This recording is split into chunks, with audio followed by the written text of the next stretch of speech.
ETF index mutual funds నేర్చుకుని stock మార్కెట్లో రాణించాలనుకుంటున్నారా? వెంటనే ఈ నెంబర్కి కాల్ చేయండి. నమస్తే రమగారు. నమస్తే జయ. రమగారు, ఏదైనా ఒక మంచి కథ చెప్తారా? పూర్వం ఒక పల్లెటూరులో చేత్ సింగ్ అని ఒక ఆయన, ఇదే పేరు, జరిగిన కథే అనమాట ఇది. ఇప్పటిదో ఒక రైతు ఉండేవాడు. ఆయన చాలా భక్తి విశ్వాసాలు కలిగినవాడు. ఏదైనా ఒక మొక్క మొలిచి, ఒక పువ్వు వచ్చి, ఒక కాయ వచ్చి, ఒక పండి, అది మళ్ళీ మొక్క మలవడానికి భగవంతుడే కారణమని అతను నమ్మేవాడు చాలా గట్టిగా.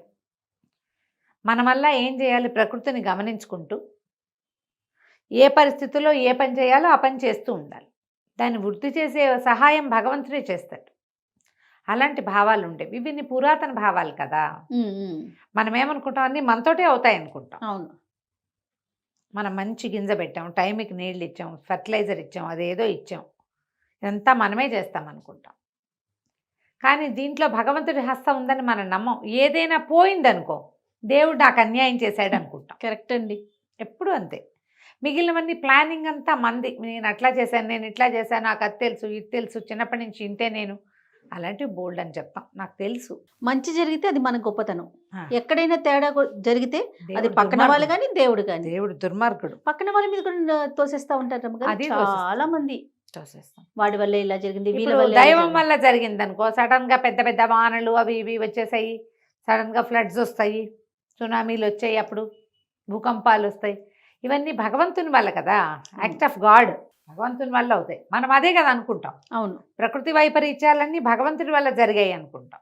అయితే ఈయన చాలా శ్రద్ధగా అదన్ మీద గింజలు విత్తనాలు వేసేవాడు, నారుమడి పోసేవాడు, తర్వాత చక్కగా అన్ని విత్తేవాడు, చేనుకు కావాల్సిన సహాయాలన్నీ చేసి భగవత్ కటాక్షంతో ఈ చేను నా చేతికి వచ్చిందని నమ్మేవాడు. అయితే ఓ సంవత్సరం అందరూ పొలం పనులు చక్కగా చేసుకున్నారు, అన్ని తవ్వి దున్నుకున్నారు, తర్వాత గింజలు చేశారు, అన్ని విత్తనాలు మళ్ళీ ఏమంటారు దాన్ని, ఊడుపులు గీడుపులు కూడా అయిపోయినాయి. ఊడవటం అంటే అదే ఏమంటారు, నారుని విడివిడిగా తీసి పెడతారు కదా, మొదటి నారు కుప్పగా వేస్తారు, ఆ కుప్పని తీసి నారుమడి వేస్తారు, ఆ మడిలో నుంచి మొత్తం కుప్పలు తీసుకుని ఒక్కొక్క చెట్టు విడివిడివిడిగా నాటుతారు. ఊడవటం అంటారు. ఊడుపులు, నాట్లు కదా నాట్లు, మా వైపు ఊడుపులు అంటారు. ఓకే. మొక్క పొడవటం. మా సత్యవతి వాళ్ళ వైపు గులాబీ మొక్క పెట్టినా మొక్క ఊడ్చానంటుంది అది. వరిని ఊడుపు, వరి ఊడుపులు అంటారు. వరి నాట్లు లేదా ఊడుపులు. గులాబీ మొక్క పెట్టినా, టమాటా మొక్క పెట్టినా సరే ఊడవటమే, అదే ఊడ్చాను అంటారు. ఈ ఊడుపు కాదనమాట, దాన్ని వేళ్ళు ఊనుకునేలాగా చేయటం అనమాట ఊడుపు. అయితే ఏమైంది, ఆ సంవత్సరము వర్షాలు పడలా, క్రమంగా తేమ లేక, పైనుంచి నీళ్లు రాక, వర్షాధారమే ఆ ప్రాంతం అంతా, పంటలు రాల. సరే ఏం చేశారు, జనమంతా జాగ్రత్త పడ్డారు. ముందు సంవత్సరం ఒడ్లే విసురున వాడేయకుండా కొంచెం జాగ్రత్త చేసుకున్నారు. ఏమిటో రెండో పంటకు కూడా వాన రాలేదు. రాకపోయేసరికల్లా జనాలు బెదిరిపోయారు. జ్యోతిష్కుల్ని, కార్తాంతికుల్ని, వాళ్ళని వీళ్ళని, ఖగోళ శాస్త్రజ్ఞుల్ని, కొంతమంది భూతత్వాన్ని గ్రహించే వాళ్ళని అందరితోటి మాట్లాడించి ఏం తెలుసుకున్నారంటే, మనకి కరువు రాబోతోంది, క్షామం వచ్చేసింది ఇక్కడ, అంటే నీరు లేదు, వాన రాదు. అక్కడి నుంచి ఇంకో జ్యోతిష్కులు, పెద్ద పెద్ద వాళ్ళు, పై దేశాల నుంచి వాళ్ళు వచ్చి 7 సంవత్సరాల పాటు ఇక్కడ వానలు పడవు అని నిర్ధారించారు. జనం బెంబేలెత్తిపోయారు. ఏం తింటాం, అసలు ఏం చేస్తాం, ఊళ్ళో ఉండి గొడ్డు గోదావనే వాటి గడ్డి గాదం వద్దు, కావాలిగా. ఓ ఏడాది ఎండుగడ్డి ఆ గడ్డి తోటి మేనేజ్ చేస్తారు. 3వ ఏడుకి అయ్యేసరికల్లా మీకు జనుము కానీ వరి కానీ ఎక్కడి నుంచి వస్తే, పండితే ఎండుగడ్డి వస్తుంది, పండకపోతే పచ్చిగడ్డి లేదు, ఎండుగడ్డి లేదు. బయట దేశాల నుంచి కొనుక్కోగలిగే సత్తా రైతులకి, బక్క వాళ్ళకి ఏముంటుంది పాపం. గొడ్డు గోదా క్షీణించిపోయినాయి. దాంతో ప్రజలంతా పై ఊళ్ళకి వెళ్ళిపోవటం మొదలుపెట్టారు. ఈ ప్రాంతాన్ని వదిలిపెట్టి, కరువు ప్రాంతం దీన్ని వదిలేసి పై ఊళ్ళకి. ఇప్పుడు మన దగ్గర కూడా అంతే కదా, భీవండి నుంచి అక్కడి నుంచి ఇక్కడి నుంచి పైకి వెళ్ళిపోయి చాలామంది ఉన్నారు కదా. కరువు ప్రాంతం నుంచి మన తెలుగు రాష్ట్రాల్లో కూడా కరువు ప్రాంతాలు ఉన్నాయి. అక్కడ ఏమి నీళ్ళు రావు, ఏం పండవు, పండించలేరు, వేస్ట్ అయిపోతుంది శ్రమ అంతా. కాకపోతే మన చేత్ సింగ్ మాత్రం పొలం ఎప్పటికప్పుడు పదును చేసి పెట్టుకునేవాడు. గట్టి పడిపోతే ఓ రోజు పొద్దున్నే పోయి పాత గింజలు దాచుకుని కొద్దిగా ఇంతంత అన్నాలు వండుకోకుండా రోజు గంజే కాచుకునేవాళ్ళు. పొలం వెళ్ళి పని చేసేవాడు. ప్రతిరోజు చేసేవాడు. మధ్యలో ఏ ఒక రోజో అర రోజు ఊరుకునేవాడు, కానీ మళ్ళీ వెళ్ళి పొలం అంతా సక్రమంగా గట్లు సరి చేసుకోవటము, పొలం అంతా దున్ని తవ్వి మట్టిని మెత్తగా చేయటానికే ప్రయత్నం చేస్తూ ఉండేవాడు. ఊళ్ళో వాళ్ళు ఇది 5-6 చెప్పారు, ఎందుకు వచ్చిన పనిరా, మేమందరం కూలి పనులకి వెళ్ళిపోతున్నాం పై రాష్ట్రాలకి, మాతో వచ్చేసి అంటే అతను వెళ్ళల. చిన్నపిల్లలు అతనికి, ఆ పిల్లల్ని వదిలిపెట్టి అతను వెళ్ళేది లేదు, పిల్లలు అతన్ని వదిలిపెట్టి బయటికి వెళ్ళిపోయేది లేదు. ఇంట్లో వాళ్ళ అమ్మ నాన్న ఉంటే వాళ్ళ చెల్లెలు వచ్చి తన ఊరికి తీసుకుపోయింది. ముసలి వాళ్ళు మీతో పాటు ఏముంటారు, ఏదో కలో గంజో మాతో తాగుతారులే, ఉన్న ఒడ్లు కాచుకుని తాగండి మీరు. ఇతను అట్లాగే చేస్తూ ఉండేవాడు. ఏదో చిన్న కాలువ ఉండేది, ఆ కాలువ తోడు నుంచి మంచినీళ్ళు తెచ్చుకునేవాళ్ళు, ఎప్పటికప్పుడు కాలువ పూడికి తీసుకునేవాళ్ళు ఉన్నవాళ్ళు. అయితే ఇలాగా 4 సంవత్సరాలు, 3 ఏళ్ళు అయింది, 4వ ఏడు వచ్చింది. మొదటి 2 ఏళ్ళు వీళ్ళకి తెలుసు, తర్వాత 1 సంవత్సరం పూర్తి డ్రై. 4వ సంవత్సరం ఇతను పొలం దున్నుతుంటే ఒక దారే పోయే దానయ్య కనపడ్డాడు. కనపడి అడిగాడు, ఎందుకయ్యా ఈ దున్నుడు వృధా కదా, 7 ఏళ్ల దాకా వానలు రావు, ఇది 4వ సంవత్సరం, ఇంకా 3 ఏళ్ల దాకా ఇంతేను, వేస్ట్ కదా ఈ పని, ఈ శ్రమ అంతా నువ్వు ఏ పట్టణంలోనో ఇంకో పక్కనున్న పల్లెల్లోకో పోతే శుభ్రంగా చెయ్యి కాలు కూడతాయి కదా, పొట్ట నిండా అన్నం వస్తుంది నీకు నీ కుటుంబానికి, అవునా కాదా అన్నాడు. అంటే చేత్ చెప్పాడు, అవునేమో బాబు, ఈ 7 సంవత్సరాల కథ నేను కూడా విన్నా, కానీ వదిలేస్తే నా నేలకి పదును పోతుంది, నా ఒంటికి అలవాటు పోతుంది.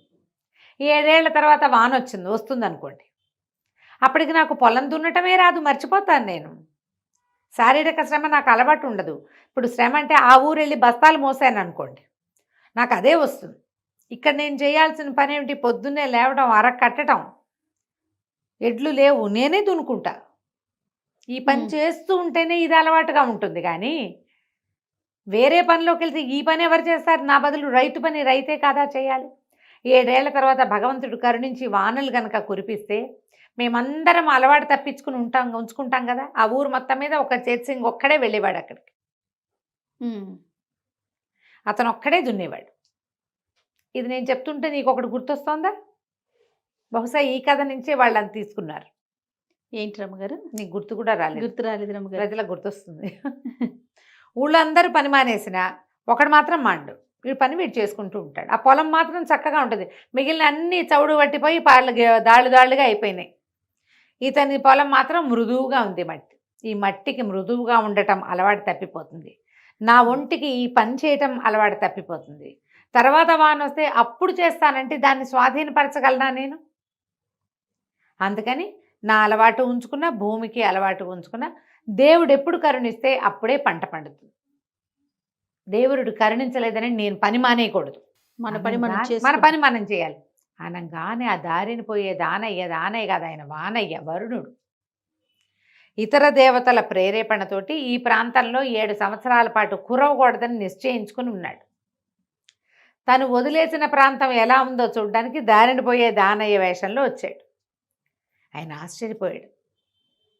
ఎవడి పని వాడు చేయాలంటే, వీడి పని వీడు చేస్తుంటే నా పని నేను చెయ్యొద్దు, చేయాల్సిందే కదా, చేయాల్సిందేనని ఆయన పైకి వెళ్ళిపోయి వెంటనే వాన కురిపించేసాడు. ఏ సీజన్లోనూ వాన పడకుండా లేదట ఆ రాష్ట్రంలో. ఇక అక్కడి నుంచి వాన పడేసరికలు పదును మీద ఉంది ఇతనికి పొలం, ఆల్రెడీ తవ్వి పెట్టి ఉన్నాడుగా. చక్కగా గింజలు పై ఊళ్ళకి వెళ్ళి గింజలు తెచ్చుకున్నారు. వీళ్ళ దగ్గర గింజలు ఏం లేవన్నీ పోయినాయి, వీటి పని అయిపోయింది, చల్లేసుకున్నారు. అందరికంటే ముందు చేత్ సింగ్ పంటే పండింది, ఎక్కువగా పండింది. మిగిలిన వాళ్ళందరికీ 10 బస్తాలు పండితే ఇతనికి 25 బస్తాలు పండింది. ఎందుకంటే ఇతని నేల పదును మీద ఉంది.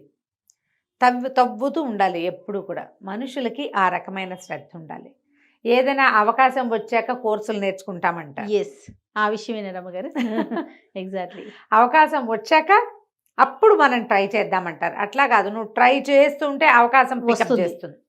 రోజు చదవాలి. పరీక్ష వచ్చినప్పుడు చదువుతాం అనకూడదు. ఈ బ్యాంక్ టెస్ట్లకి వాటికి ప్రిపరేషన్ చేస్తారా, ఆ నోటిఫికేషన్ పడ్డాక అప్పుడు మొదలు పెడతారు. అలా కాదు, మీ బ్రెయిన్ పదునుగా ఉంచుకోండి. భూమి ఎట్లా పదునుగా ఉండాలో బ్రెయిన్ కూడా పదునుగా ఉండాలి. చదువుకున్న వాళ్ళు చేయవలసిన పనే అది. మనకు అవకాశాలు లేవు కాబట్టి ఏ ప్రయత్నము చేయకుండా అలా మందంగా ఉన్నావనుకో, అవకాశం వచ్చినప్పుడు నువ్వు స్పీడప్ అవ్వలేవు, ఎలా అందుకుంటావు? అందుకోలేకపోతాం. అవకాశాన్ని అందుకోవాలంటే నువ్వు యాక్టివ్గా ఉండాలి, శరీరమైనా బుద్ధి అయినా. దానికోసమని ఎప్పుడు రెడీగా ఉండాలి. అవకాశాలు ఇచ్చేవాడు భగవంతుడే, అంతే. కానీ అవకాశం అందిపుచ్చుకోవాల్సింది ఎవరు? మనమే. మనము. దానికోసం మనం రెడీగా ఉండాలి. కాబట్టి బ్రెయిన్ని పదును పెట్టండి. ఒంటికి పట్టిన మందం బద్ధకాన్ని, సోమరిపోత్తనాన్ని వదిలిపెట్టేసేయండి.